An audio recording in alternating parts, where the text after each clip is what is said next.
हमारी दुनिया करोड़ों साल पुरानी है और इंसान हजारों साल पुराने हैं। वैसे तो हम मॉडर्न डे इंसान हैं, लेकिन हमारे पूर्वज हमसे कई गुना ज्यादा मॉडर्न और एडवांस थे। क्यों यकीन नहीं हो रहा? आइए जानते हैं कुछ ऐसी आर्कियोलॉजिकल डिस्कवरीज के बारे में जिन्हें जानने के बाद आप यकीन कर लेंगे। Number 10, oldest ever Viking dwelling. इस साल की शुरुआत में एक्सपर्ट्स को ईस्टर्न आइसलैंड में वाइकिंग एज के घर मिले, जो कि एक बड़ी डिस्कवरी माने जाने लगे। दोस्तों, वाइकिंग्स के बारे में आपको बता दूं कि ये लोग समुद्री डाकू किस्म के लोग हुआ करते थे, जो कि सन 800 से 1100 के बीच एग्जिस्ट करते थे। वाइकिंग्स के मिले घर 800 से 850 एडी के बीच के ही थे और वाइकिंग्स ही आइसलैंड पे जाने वाले पहले ह्यूमन भी थे। यानी कि अगर देखा जाए तो आइसलैंड के सभी लोग समुद्री डाकुओं के वंशज हैं। जोक्स अपार्ट, ढूंढे गए घर वाइकिंग्स के रहन सहन और उनके कल्चर के बारे में काफी कुछ बताते हैं। इन घरों की औसतन लंबाई 31 मीटर तक है। ये डाकुओं के घर थे, इसलिए ये आइसलैंड के सबसे रिच घरों में से एक हैं। यहाँ बहुत कुछ मिला है जो कि दुनिया के सबसे महंगे एंटीक्स में से हैं।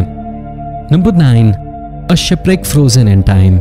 ब्रिटिश एक्सप्लोरर और naval officer sir John Franklin 1845 में 2 शिपरेक के साथ अमेरिका का वो हिस्सा ढूंढने निकले थे जो कि अटलांटिक और प्रशांत महासागर को छूता है। इन दोनों शिपरेक के नाम HMS टेरर और HMS एयरबस थे और इन पर तकरीबन 133 लोग सवार थे। ये सभी लोग और दोनों शिपरेक अचानक गायब हो गए और 100 से भी ज्यादा मिशन के बाद भी इन्हें ढूंढा नहीं जा सका।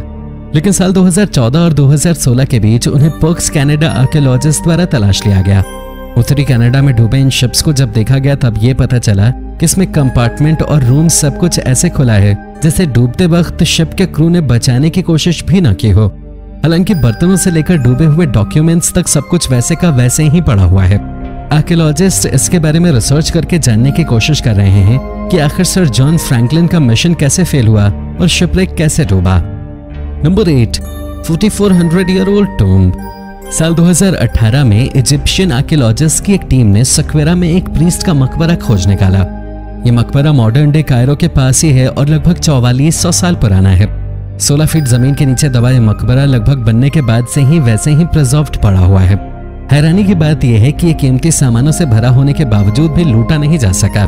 पेंटिंग से लेकर यहाँ मौजूद तस्वीरों तक को देखकर यही लगता है जैसे इसे कल ही बनाया गया हो। तस्वीरों के कारण आर्कियोलॉजिस्ट प्रीस्ट की लाइफ को भी एक्सप्लोर कर सके हैं।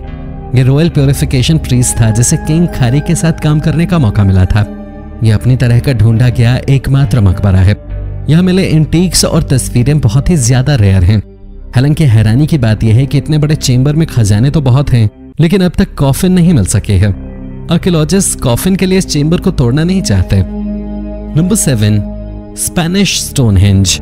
स्पेन में मिले 140 स्तंभ औसत 2 मीटर ऊंचे हैं।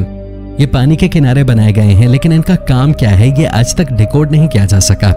इन्हें देखकर हर आर्कियोलॉजिस्ट यही सोचता है कि आखिर ये हैं क्या। इन्हें यहाँ देखकर इतना तो साफ हो जाता है कि पहले ये पानी के अंदर थे, लेकिन ये वहां भी किस लिए थे इसका जवाब अब तक आर्कियोलॉजिस्ट के पास नहीं है। 4000 से 7000 साल पुराने ये स्तंभ 1963 से पहले पानी के अंदर चले गए थे, लेकिन रिसेंटली 2019 में सूखे के कारण पानी से बाहर आ गए।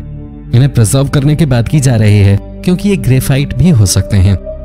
Number 6, 400 year old shipwreck. सितंबर 2018 में आर्कियोलॉजिस्ट को एक ऐसी चीज मिली जिसे वो डिस्कवरी ऑफ डेकेड का दर्जा देते हैं।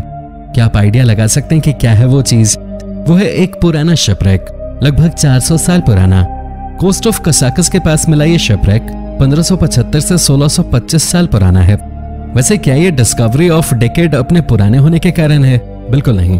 ये डिस्कवरी ऑफ डेकेड है क्योंकि इसमें बहुत कुछ इंटरेस्टिंग पाया गया है। 40 मीटर ऊंचे इस शिपरेक को इंडिया से वापस लाया जा रहा था और ये टोकस नदी के मुहाने पे डूब गया था।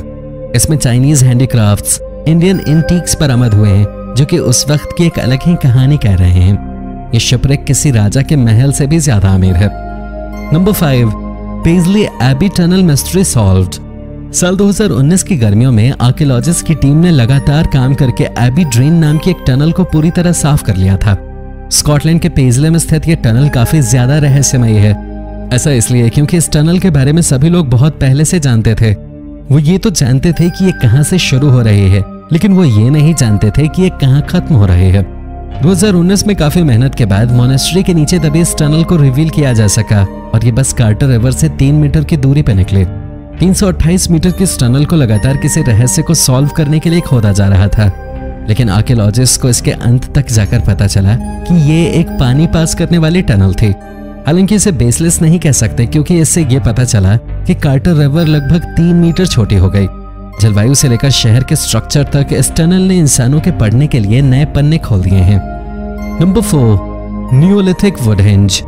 इस साल की शुरुआत में रिसर्चर्स को साउथ सेंट्रल पोर्तुगल के एवोरा डिस्ट्रिक्ट में कुछ ऐसा मिला जिसने उन्हें हैरान कर दिया। यह था पाषाण काल का लकड़ी का स्ट्रक्चर।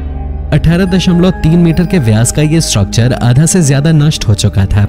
पुर्तगाल न्यूज को दिए गए एक इंटरव्यू के दौरान एंटोनियो वलेरा नाम के आर्कियोलॉजिस्ट ने बताया कि पाषाण काल के इस स्ट्रक्चर का जुड़ाव यूरोप के पाषाण काल के मिले अन्य स्ट्रक्चर्स जैसा है।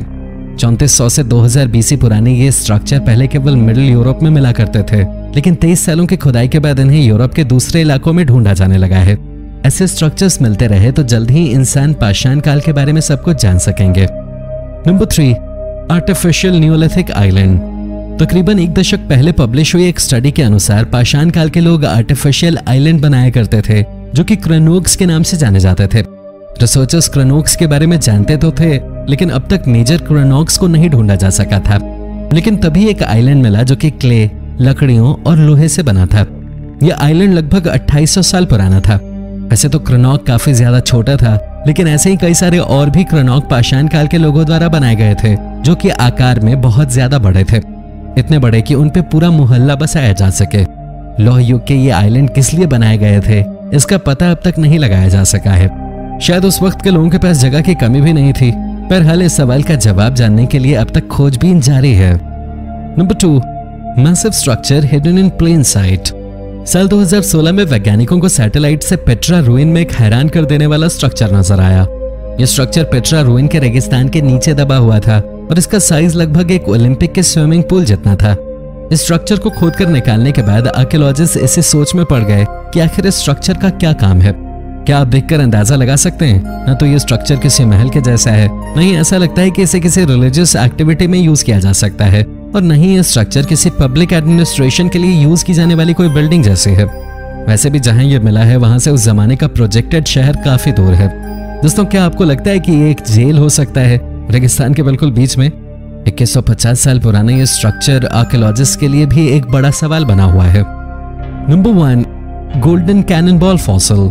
साल 2019 में अपने पिता के साथ फॉसिल की रूटीन खोज में एरन स्मिथ नाम के एक मेडिकल स्टूडेंट को कुछ ऐसा मिला जिसने उसे हैरान कर दिया। एरन को एक बड़ी कैनन बॉल मिली जो कि इंग्लैंड के विटवी में सैंडसेंट बीच के किनारे गिरे हुए थी। वैसे तो इस तरह की बॉल्स बहुत साधारण होती हैं, लेकिन स्मिथ को लगा इसमें तो कुछ खास है। एरन ने जब इस बॉल को तोड़ा तो उसे अंदर एक 185 मिलियन ईयर पुराना फॉसिल मिला। ये टिकेरस नाम के जीव के फॉसिल थे जो कि एमोनाइट थे और डायनासोर्स के साथ ही विलुप्त हुए थे। एमोनाइट के फॉसिल्स काफी मुश्किल से मिलते हैं और एरन जब से फॉसिल ढूंढने का काम कर रहा है तब से कई बार वो एमोनाइट फॉसिल्स ढूंढ चुका है। लोगों ने कैनन बॉल की वीडियोस को काफी पसंद भी किया है। एमोनाइट के बारे में अभी इंसानों को बहुत कुछ जानना है। तो दोस्तों, ये थी वो आर्कियोलॉजिकल डिस्कवरीज जिन्होंने हर किसी को सन्न कर दिया।